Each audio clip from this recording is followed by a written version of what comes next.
Welcome, folks. Another episode of Insights with NetSupport. I'm Al Kingsley, and I am very excited to be chatting with somebody who I know you will want to listen into for the next 20, 30 minutes while we talk about all things technology, but also EdTech resources, getting the most when it comes to teaching and learning, the broader picture. So my pleasure to introduce Laurie Forcier, the International Partnerships team at ISTE. Laurie, welcome to Insights with NetSupport. Thanks so much, Al. Thanks for inviting me along. My pleasure. I'm really looking forward to chatting with you. We've had the pleasure of crossing paths, being on the same panels at different events and all sorts of bits and pieces. So I always like chatting with people who I know share a common passion and interest.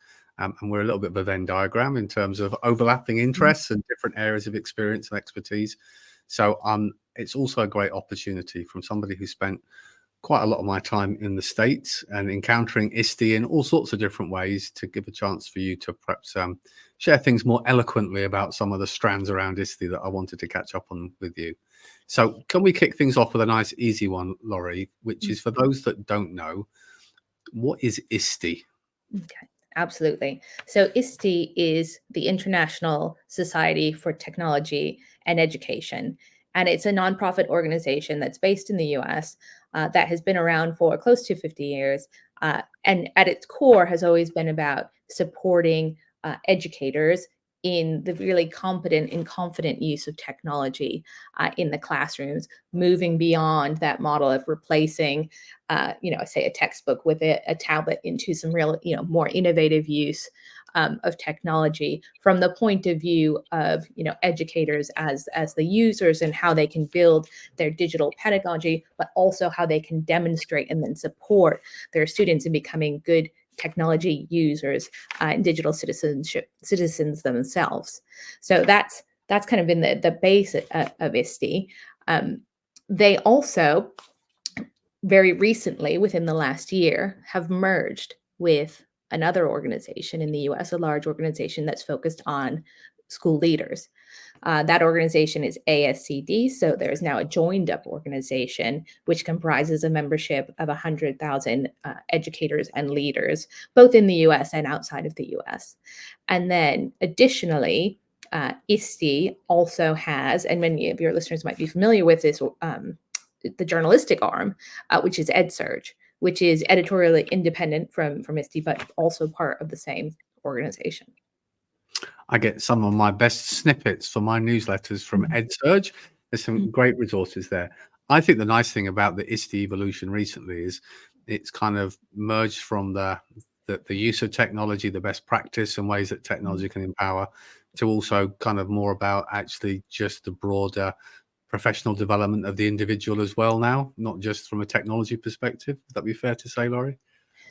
Yeah, that's interesting. I think that's probably been always sort of part of the remit, but it's interesting that you're noticing that coming out more present now. And perhaps it's part of that conversation about, like, what is it in a world that is increasingly dominated by technology and conversations about AI, what does it then mean to be that human in the loop or more human, or, and that's also cast against, increased visibility and presence of, or attention to perhaps issues of well-being, not just for students, but, for teachers and for leaders. How can we make sure that their well-being is well established and cared for so they can do their really important work around taking care of students?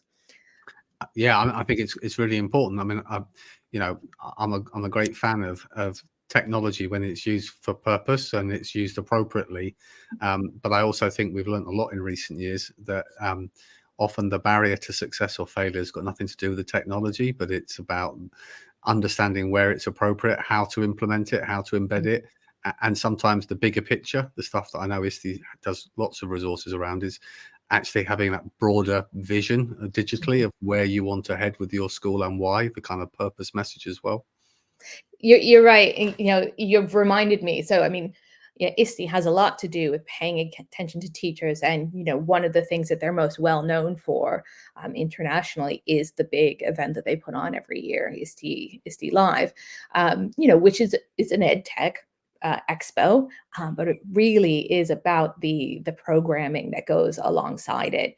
ISTE Live is a real celebration of educators who have used technology in their classroom, and they're proud to show it, and they're pleased to be there to celebrate others. So again, kind of getting into that, all right, how are we holding up teachers who are using these tools really, really well with intention to support the goals that they have around teaching and learning, or that are using it to really dig deep into a problem of practice where technology is helping them get somewhere they haven't been able to get before. Yeah, I like that. I mean, I think, well, many of us will be very familiar and very fond of the ISTE conference every year, because it really is kind of one of the highlights in the calendar. But I always think, whilst there's great strength in many of the different international shows, ISTE for me feels probably more heavily weighted towards teaching and learning. Actually, the practice, or putting it into practice, shall we say, is more that kind of core part of the conference. I think that, yeah, I think you're completely right about that. And the program team that sits behind that conference is incredibly thoughtful in putting together that program. So the call for proposals for the next year will go out, in the autumn, and that team will be, really, really intentional about asking people to draw out, what are the learnings, that can be taken from these, that can be applied to other classrooms, and it's quite a competitive process. So, what the program then evolves as, what's delivered is kind of, the real cream of the crop in terms of like what we know from that educator, like practitioner experience of using technology in the classroom. Well, as the recipient of both a yes please and a no thank you email on occasions, I do respect the selection process. But you know what? It's fantastic, because there's always something for everybody, and I think that's what makes it a really rich event. But talking about the conference is great for many of our listeners, although there's lots of ISTE Live resources that you can access online. In the more kind of broader sense, Yeah. For listeners, whether they're UK or US, and I appreciate US may be more familiar, but what kind of resources do you, as ISTE, share for schools? What are the kinds of things that listeners could head off after this conversation and go and discover? Yeah, absolutely. So ISTE actually, as luck would have it, has just launched a new website, which is ISTE.org. And there you can delve into some of the key initiatives that that ISTE is focused on in terms of content. I mean, it won't surprise you to hear that one of those, like, top of the list and certainly highest demand, is around artificial intelligence. So there's lots and lots of resources, including many, many free resources through ISTE, through ASCD, and then through the organization Teach AI, of which ISTE is a founding member, along with Code.org, Khan Academy, and a few other, of those large organizations. So there's lots and lots of resources around artificial intelligence to be found there, certainly, as well as computational thinking. That's traditionally been a strength of the organization in supporting teachers, in supporting their students with computational thinking. Digital citizenship, as I mentioned earlier, is another big focus. And so there's some really good resources available around what that means to be a good digital citizen, and how we can shift the conversation from, telling kids and, teenagers all the things that they can't and they shouldn't do with technology, and all the reasons to be scared of it, towards, okay, well, what does it mean to be a really productive user and creator with those tools, and what are all the ways that you can use them that are really exciting. So there's lots of resources there about that as well. In addition to that, for schools, there's, of course, the ISTE standards. There are ISTE standards for educators, for students, for leaders, and for coaches.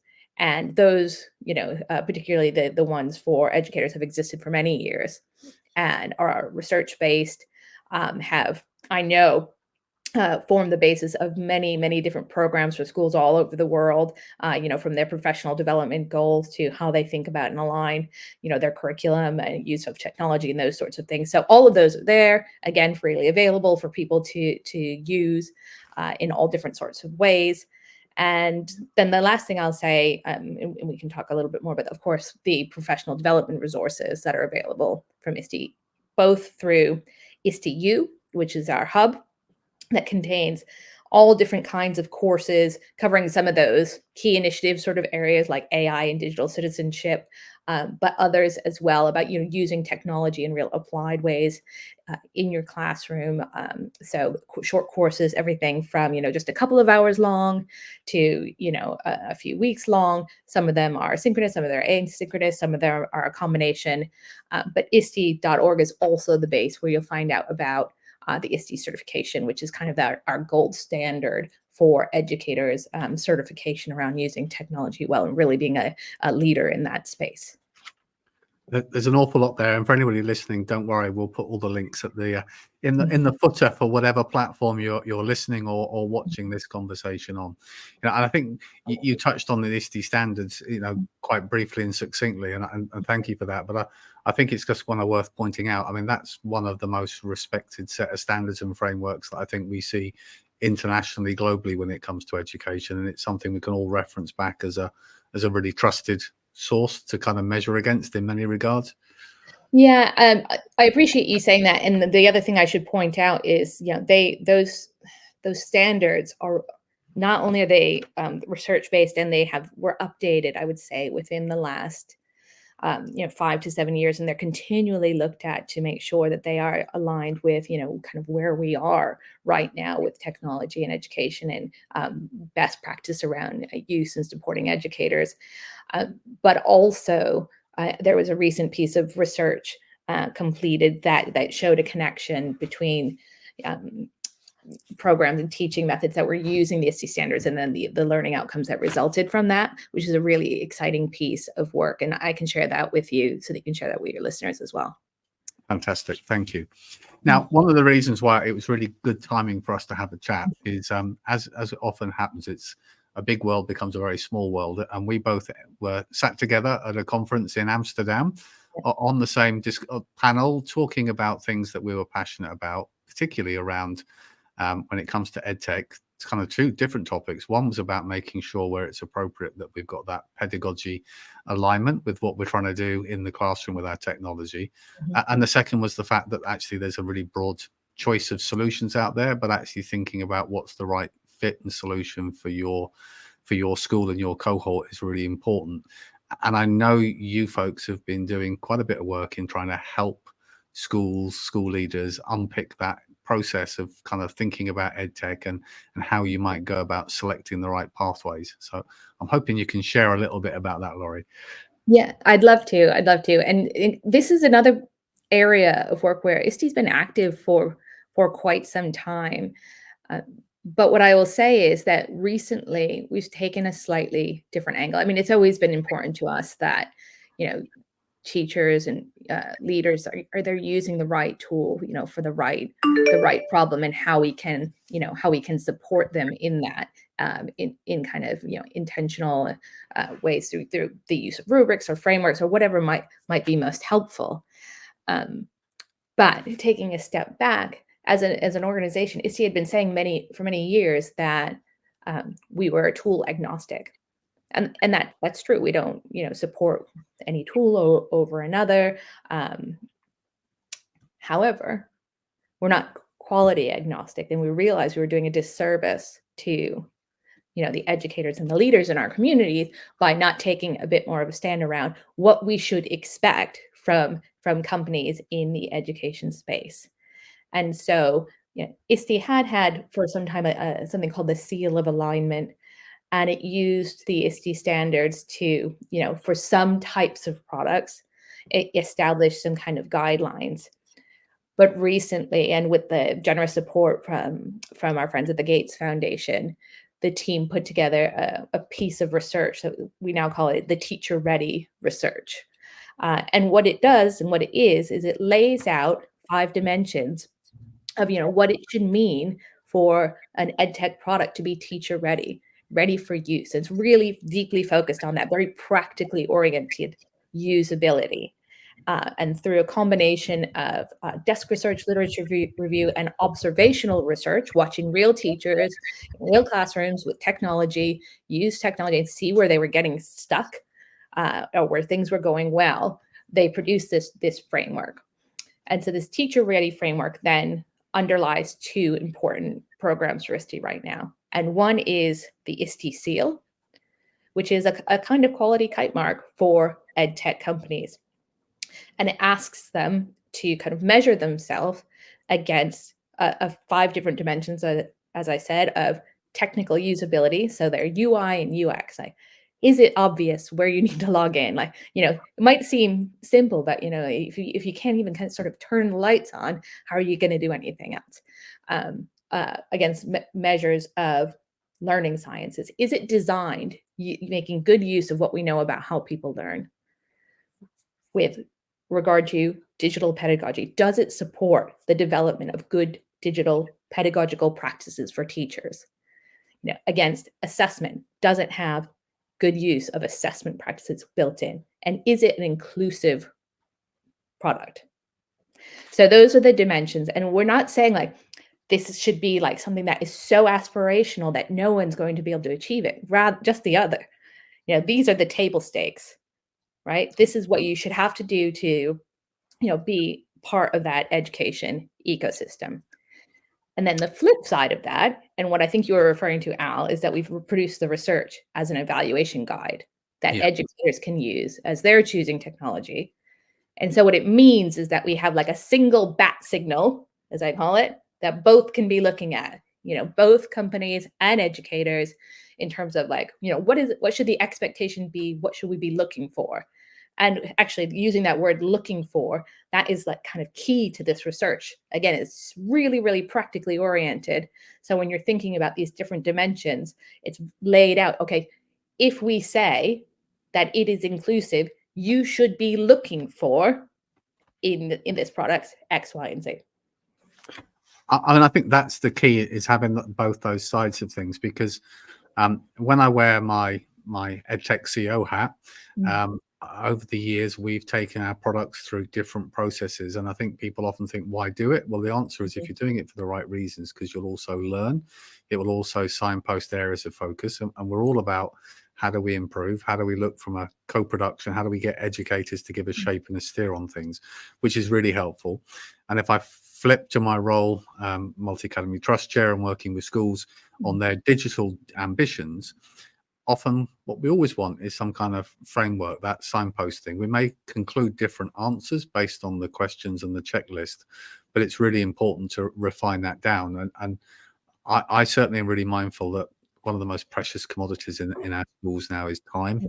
And actually anything that can speed up that process of, don't commit too much time until you've at least considered all of these core variables. And then you can drill down into the experience and how best to do an evidence-informed, challenge. What are the different methods that you might get for evidence? How might you collate it? I think is really, really important. It's a difficult time in one regard because, ironically, there are lots more technologies, and we see, obviously, with AI, lots of applications appearing every week.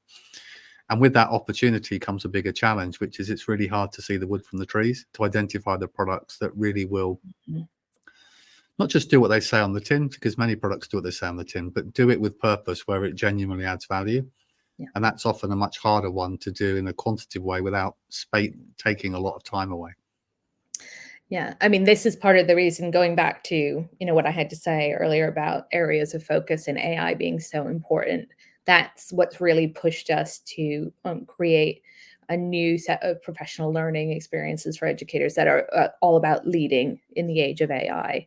And so kind of really helping leaders, build that in-depth understanding of AI in education to, leverage AI for teaching and learning purposefully, and then kind of create the AI guidance and policy that bucket those boundaries within which, their organization is going to use it and the reasons why. Yeah, I mean, I wasn't chuckling in terms of that answer. There's just a little pause on me, which is, I think it's really helpful when we kind of go to sort of trusted common reference points, because much of the conversation we might have about opportunity with AI, often the bit that stands out is the generative AI. We can create these resources, we can create lesson plans, or the frameworks for them, perhaps is a better way of saying it. But actually on the ground in our schools, probably more of our focus is on the non-generative AI. How do we better interpret the data that's already being captured by systems? How do we get most impact from the personalized learning tools that use AI, but it's all about developing a child's knowledge and then tracking that? And so it's kind of often the challenge is to kind of understand how to structure that consideration for AI and where it might benefit. Mhm. And so I think the more we have these kind of structured conversations and resources that give us the tools to not only understand better, but I mean, I would argue with the latest iterations of generative tools, often many of the resources are just a little bit more shaped around how to use the tools effectively and with purpose. Mhm. It's crazy in a way, thinking from an education space, that one of the most important skills we're developing is effective questioning on how to get the output from Mhm. technology. But often we're talking about that with educators on something we've spoken to our children for decades about, and that's one of the key skills.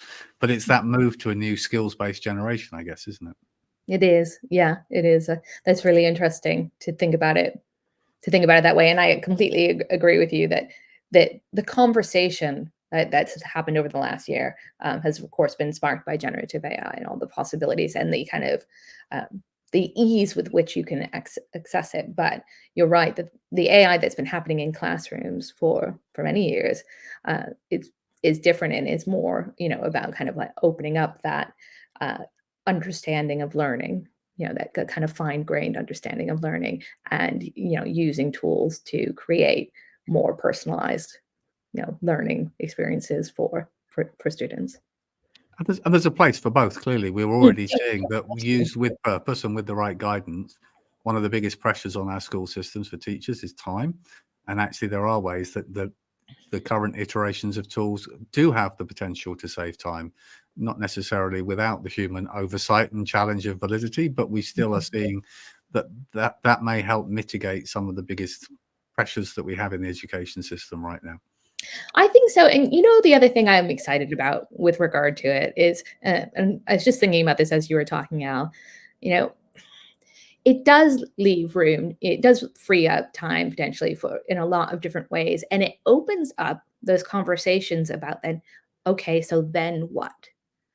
And I love this. It adds like a real sophistication, I think, to that conversation, or brings, the conversation about the transformation of education that, maybe sometimes doesn't have room to get into, the Mm, school meeting rooms, because, there's been too much being focused on, the workload or the logistical. So there's kind of like there's this moment to kind of like pause and say, okay, not necessarily how should we overhaul our curriculum right now. I think it's probably early days to be thinking about that. But what does this, what does this mean? What don't we have to do? What does it mean we could do? How could we be thinking a little bit more right now about how we could be bringing in computational thinking? How could we be thinking a little bit more right now about how we really make being a digital citizen, which is not an optional thing right now. It absolutely. it No. is the same as being a citizen in many ways. How can we really be more thoughtful about that, and how we make that real in our education settings? Yeah, some of these things all go full circle. We think about the essential need for digital citizenship now, and the understanding of, with that kind of phrase often gets used, digital disinhibition, how we communicate and interact with people online, and the Mhm. implications that can have on recipients and social, emotional, mental health. But more importantly, with the ability to access more and more information, the skills to actually validate, question, and challenge. It's such fundamental now that you're absolutely right. It's not an optional. I think increasingly we see in many of our conversations around the education system, it's how do we not lose hold of those core pillars of what are foundational skills and knowledge that we acquire, but at the same time, how do we introduce the broader, what we're called soft skills, now often called hot skills, that employers want and actually going to equip us for life. But the things that you've resonated on or talked about from an ISTE perspective are all the things that are, they're not the kind of nice to haves, they're the kind of foundations, aren't they? We need those kind of skills to be able to interact with the digital world effectively and safely. Yeah, yeah, and it's interesting actually, in that the same conference you referred to earlier in Amsterdam. I had a chat with an educator, and we were talking about, okay, so what's different about this? What are you doing in your school? And what he had to say was, that, the thing that's different now from anything else is, and this is kind of going back to the same point, there's no waiting now for a political agenda to change or for a new head teacher to come in. And then, and if you're not particularly fussed or interested in using that kind of technology, that you're just going to be able to move on. It's a different kettle of fish this time around. So that really requires and calls for a new look on how we think about that continuous professional development and ongoing development, which partially will look like those internal conversations, and partially will require external resources, some that like what's provided by ISTE, but and others as well. So absolutely, I think the more there's technology, the more it also highlights the importance of the human factor, which is why I think we all value our own PLNs that we have, and the events where we can share with peers and just recognize that technology might ease the pressure and do some things where technology is best, but hopefully it frees up time for the human, the empathy driven part to have more capacity in our education system.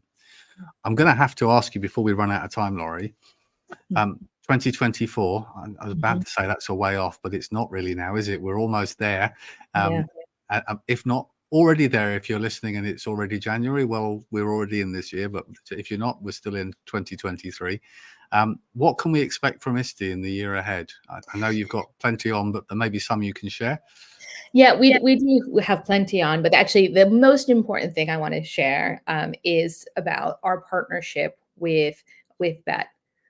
So at the end of January in BET 2024, ISTE and BET are back in partnership again. We ran a pilot program last year called Get Ready, Bet, Get Ready, Get Bet, Go, that was designed to help educators have a good experience at the BET show. And we ran that in a sort of small format. It was really successful. People resonated with it. And so we're bringing it back as an education leadership program at the end of January this year. It will be run on day 0, so Tuesday, the Tuesday prior to day 1 of BET, which is on Wednesday, the 23rd.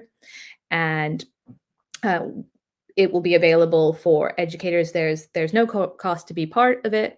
We'll have some folks from ISTE there, as well as others joining us to, kind of really dig into, what's your vision for learning? How do you establish, the challenges and kind of map that back into the conversations that you should be having out on the floor, so that if you're going to BET with the hope of coming out with some pilots or some really good ideas about technology that can support your school or your trust or your system, or or your region or your government, whatever point you're coming of view you're coming from, that you are prepared for that in advance with some really good, interesting questions, with some information based on the teacher ready research that I mentioned earlier. And with the latest and greatest on what you should be expecting from companies as they're talking to you about their use of AI in their products. That, I'm sure, will be a real blessing to many, because I think we always say, I'm a huge fan of BET, like I am of the ISTE Live, but we all know that we want people to have the most purposeful visit, and sometimes just having clarity in the questions, the things to consider in advance, I think it can be hugely helpful. Again, that there's so many choices, it's really important to distill down what you really need versus what just catches the eye, for want of a better term, I guess. So that's really exciting, and I'm assuming people at the show will have an opportunity to connect with you as well, Laurie, there? Oh, yes, I will be there. Probably much like yourself, Al, I'll be there the entire time, and happy to connect at any point in time. I always encourage people, although I sometimes regret it afterwards, because we all have really busy schedules. But I think the time before BET is a great time to reach out. So certainly reach out to people like Laurie. May or may not have a gap, but it's always good to reach in advance and see if there's a 5-minute chance for a catch up, if people want to pick your brains on anything or find out more. So yeah, absolutely. Reach out to me. Probably the easiest way is on LinkedIn. Perfect. And just as a reminder, as a wrap up, and I really appreciate you taking time to share some of the ISTE journey and what we can expect in the new year. Reminder for anybody of places to go and the core resources that you think perhaps you want to just signpost, Laurie. Yeah. Most of the things that I've mentioned today will be found at ISTE.org. information about ISTE at BET can be found on the BET Show website under What's New. Perfect. Thank you. As always, pleasure chatting with you. And folks, do check out the links at the bottom if you want to access any of those or other resources that we share. Big thank you, Laurie. Thank you, Al.